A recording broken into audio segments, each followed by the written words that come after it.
thing up here.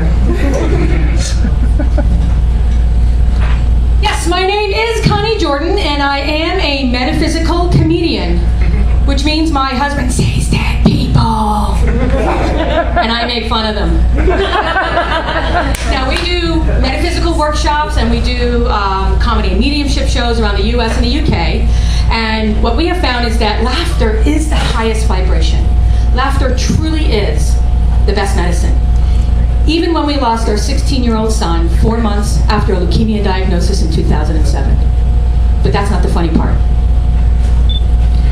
The night that he passed, I'm sitting there totally devastated and cannot believe it just happened. And my husband says to me, "Look at Andrew, our son." I go, "Is he smiling?" And my husband goes, "Yes." I said, "He thinks this is funny?" He goes, "Yes."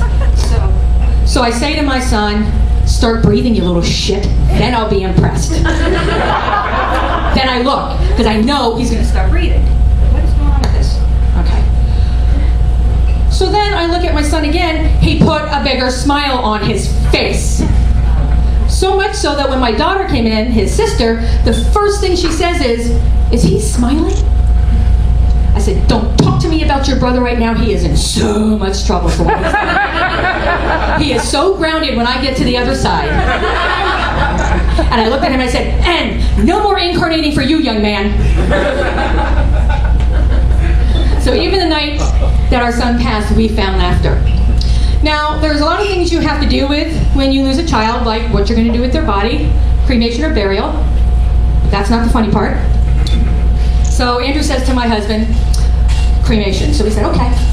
So people are coming in from town, and a friend offers to make a crystal with some of my ashes sons in it.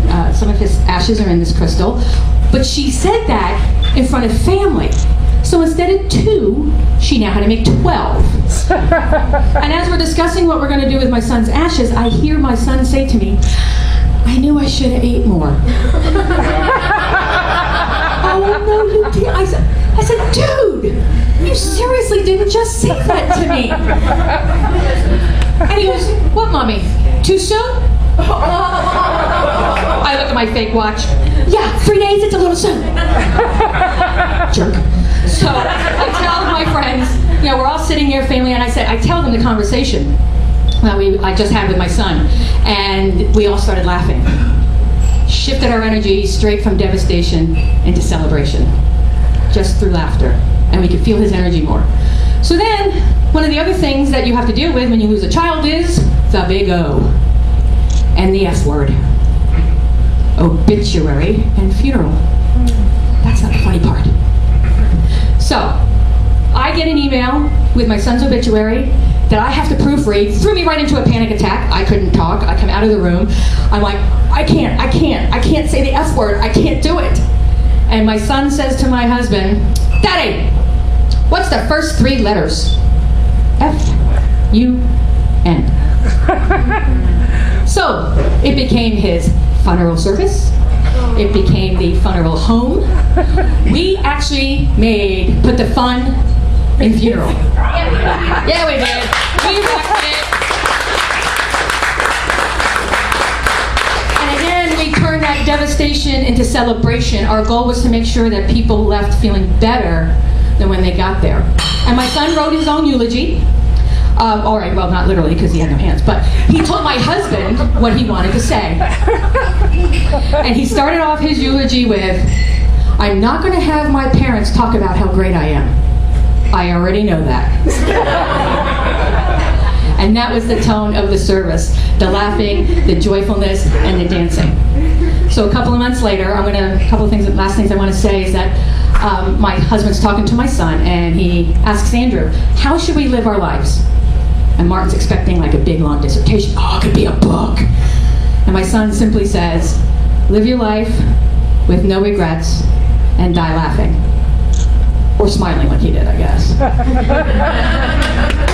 So before I go, I got a couple things I want to share with you. I have my books here. I actually have a couple of books, but you can find me on social media. I am on Facebook as author Connie Jordan. I am on Twitter as Witchy Comic. and our website is comediums.com. I pimp myself all over social media, pimp, pimp, pimp. But it's tough being the pimp and the hoe.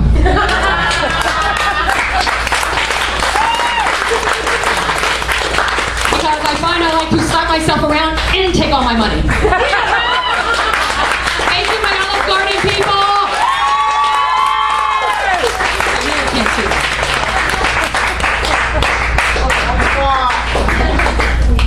You're going the wrong way. I also thought I could see dead people, and then when I moved from Sarasota to Bradenton, I realized it's just the population down here.